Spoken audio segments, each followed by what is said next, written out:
संध्या का समय था। चारों ओर अंधकार फैल चुका था। ऐसे में किसी ने बाहर से घर का दरवाजा खटखटाया। कौन है? ब्राह्मण शिशुपाल ने दरवाजा खोलते हुए पूछा।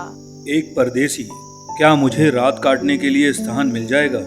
जैसे ही शिशुपाल ने दरवाजा खोला, उनके सामने एक नवयुवक खड़ा था। उन्होंने मुस्कुराकर कहा, यह मेरा सौभाग्य है। अतिथि के चरणों से यह घर पवित्र हो जाएगा। आइए, पधारिए।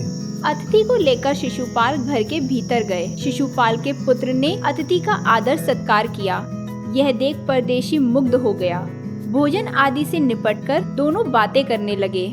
बात उस समय की देश की दशा पर चल रही थी। शिशुपाल बोल उठे, आजकल बड़ा अन्याय हो रहा है। मेरा तो खून खौल उठता है। परदेशी इस बात से सहमत न था।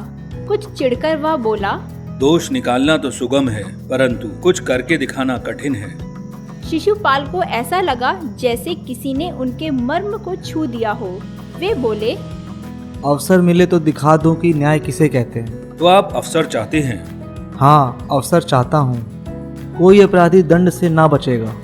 नहीं, ये बहुत कठिन काम है। कुछ भी कठिन नहीं होता। मैं न्याय का डंका बजाकर दिखा दूंगा।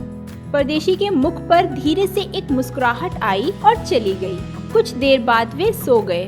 सुबह उठकर परदेशी ने शिशुपाल को धन्यवाद देकर उनसे विदा ली। कुछ दिनों बाद शिशुपाल का घर पूछते पूछते कुछ सिपाही आए और उन्हें दरबार में चलने के लिए कहा। शिशुपाल सहम गए। वे ये नहीं समझ सके कि सम्राट ने उन्हें क्यों बुलाया है। कहीं उस परदेशी ने तो सम्राट से झूठी सच्ची शिकायत नहीं कर दी। यह सोचते सोचते वे सिपाहियों के साथ चल पड़े। दरबार में पहुंचकर शिशुपाल का कलेजा धड़कने लगा। तभी सम्राट दरबार में पधारे और मुस्कुराते हुए बोले, ब्राह्मण देवता, आपने मुझे पहचान ही लिया होगा। याद है, आपने कहा था यदि मुझे अवसर दिया जाए तो मैं न्याय का डंका बजा दूंगा। मैं आपको अवसर देना चाहता हूँ। आप तैयार हैं? पहले तो शिशुपाल कुछ घबराए, परंतु फिर उन्होंने बड़ी शांति से गर्दन उठाकर कहा, यदि सम्राट की यही इच्छा है तो मैं तैयार हूँ। बहुत ठीक, कल से आप न्याय मंत्री हुए।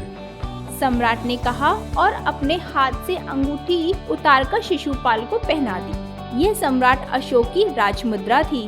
अब शिशुपाल न्याय मंत्री थे। उन्होंने राज्य की समुचित व्यवस्था करनी आरंभ कर दी। उनके सुप्रबंध से राज्य में पूरी तरह शांति रहने लगी। चारों तरफ न्याय मंत्री के सुप्रबंध और न्याय की धूम मच गई।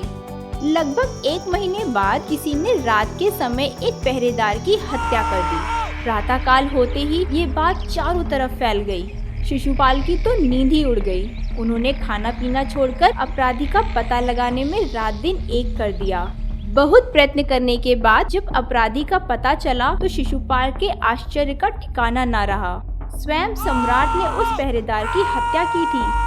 सम्राट को अपराधी घोषित करना बहुत कठिन काम था। शिशुपाल करे भी तो क्या करे।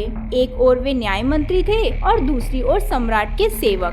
परंतु न्याय की दृष्टि में सम्राट और साधारण व्यक्ति में कोई अंतर नहीं होता। अगले दिन शिशुपाल बहुत शांत थे। उन्होंने अपना कर्तव्य निश्चित कर लिया था। नहा धोकर और वस्त्र बदलकर वे ठीक समय पर दरबार में पहुँचे। सम्राट अशोक सिंहासन पर बैठे हुए थे। आते ही उन्होंने शिशुपाल से पूछा, अपराधी का पता चला? न्याय मंत्री ने साहस पूर्वक कहा, जी हाँ, चल गया। तो फिर उसे उपस्थित करो। न्याय मंत्री कुछ रुके, फिर अपने एक उच्च अधिकारी को संकेत करते हुए बोले, धनवीर, गिरफ्तार कर लो। मैं आज्ञा देता हूँ। संकेत सम्राट की ओर था। दरबार में निस्तब्धता छा गई। सम्राट का चेहरा क्रोध से लाल हो गया। वे सिंहासन से उठ खड़े हुए और बोले, इतना साहस? न्याय मंत्री ने ऐसा भाव प्रकट किया जैसे कुछ सुना ही ना हो। उन्होंने अपने शब्दों को फिर दोहराया, धनवीर, देखते क्या हो, अपराधी को गिरफ्तार करो। दूसरे ही क्षण सम्राट के हाथों में हथकड़ी पड़ गई। न्याय मंत्री ने कहा, अशोक, तुम पर पहरेदार की हत्या का अपराध लगाया जाता है। तुम इसका क्या उत्तर देते हो? सम्राट गुस्से से तमतमा उठे। न्याय मंत्री ने फिर पूछा, तो तुम अपराध स्वीकार करते हो? हाँ, मैंने उसे मारा अवश्य है, पर वह उद्दंड था। सम्राट का उत्तर था, वह उद्दंड था या नहीं, तुमने एक राज कर्मचारी की हत्या की है। तुम अपराधी हो, तुम्हें मृत्यु दंड दिया जाता है। न्याय मंत्री ने निर्णय दिया। सारी सभा में सन्नाटा छा गया। न्याय मंत्री का निर्णय सुन सम्राट ने सिर झुका लिया। वे तो स्वयं शिशुपाल की परीक्षा लेना चाहते थे। शिशुपाल अपनी परीक्षा में सफल हो गए थे। सम्राट का हृदय ऐसे व्यक्ति को पाकर गदगद हो रहा था। तभी न्याय मंत्री का संकेत पाकर एक कर्मचारी सम्राट अशोक की सोने की मूर्ति लेकर उपस्थित हो गया। न्याय मंत्री ने खड़े होकर कहा, सज्जनों, यह सच है कि मैं न्याय मंत्री हूँ। यह भी सच है कि अपराधी को दंड मिलना चाहिए, परंतु अपराधी और कोई नहीं, स्वयं सम्राट है।